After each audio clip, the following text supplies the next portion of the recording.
Hello అండి, Sunday special mutton biryani అయితే చేశాను. ఫస్ట్ టైం అనమాట మటన్ బిర్యానీ చేయడం, అంటే నా లైఫ్లోనే ఫస్ట్ టైము.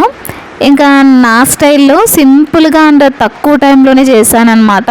బిర్యానీ టేస్ట్ అయితే అదిరిపోయింది. ఇంకా కుక్కర్లో మటన్ బిర్యానీ ఎలా చేయాలో చూద్దామా.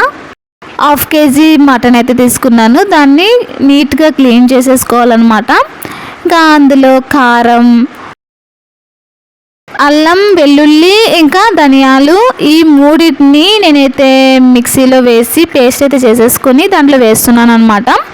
Next garam masala powder, salt, పెరుగు, ఇంకా పుదీనా అండ్ కొత్తిమీర వేసి అంతా కలిసేటట్లుగా బాగా కలిపేసుకోవాలన్నమాట. కలిపి 1/2 అవర్ పాటు పక్కన పెట్టేసుకోవాలి. 1/2 kg మటన్కి 1/2 kg రైస్ తీసుకున్నాను అనమాట. ఇంకా రైస్ని కూడా వాష్ చేసి 1/2 అవర్ పాటు నానబెట్టేసుకోవాలి. గ్యాస్ మీద కుక్కర్ పెట్టి అందులో ఆయిల్ అయితే వేసుకోవాలి. ఆయిల్ అనేది మీడియం హీట్ అయిన తర్వాత బిర్యానీ మసాలాలన్నీ వేసుకోవాలన్నమాట. నెక్స్ట్ ఆనియన్ వేస్తున్నాను. 2 పెద్ద సైజు ఆనియన్ అయితే తీసుకున్నాను. ఆనియన్ని బాగా వేయించుకోవాలన్నమాట. ఆనియన్ అనేది బ్రౌన్ కలర్లో అయితే రావాలి. చూడండి, ఈ విధంగా రావాలన్నమాట.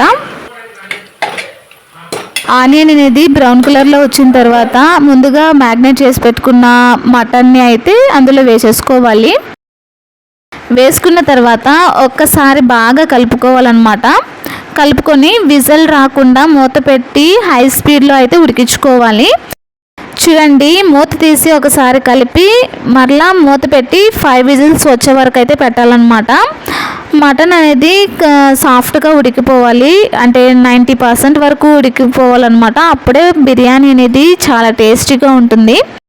ఇంకా అందులో నానబెట్టుకున్న రైస్ కూడా వేసి వాటర్ కూడా యాడ్ చేసేసుకోవాలన్నమాట. 1/2 kg రైస్ వచ్చేసి 4 కప్ రైస్ అయితే ఉందన్నమాట. అంటే 1 కప్ రైస్కి 1.5 కప్ వాటర్ అయితే యాడ్ చేసుకోవాలి. ఇందులో ఆల్రెడీ వాటర్ అనేది ఎక్కువగానే ఉందన్నమాట. అందుకే నేను 4 కప్స్ వాటర్ అయితే యాడ్ చేస్తున్నాను. ఇంకా వాటర్ యాడ్ చేసుకున్న తర్వాత కొత్తిమీర వేసి ఒకసారి కలిపి మూత పెట్టి, అంటే 2 విజిల్స్ వచ్చే వరకు అయితే పెట్టాలన్నమాట. మటన్ బిర్యానీ అయితే పర్ఫెక్ట్గా రెడీ అయిపోయిందనమాట. చూడండి ఎంత బాగా వచ్చిందో. కలర్ కూడా చాలా కలర్ఫుల్గా ఉంది కదా, టేస్ట్ కూడా అంతే బాగుందన్నమాట.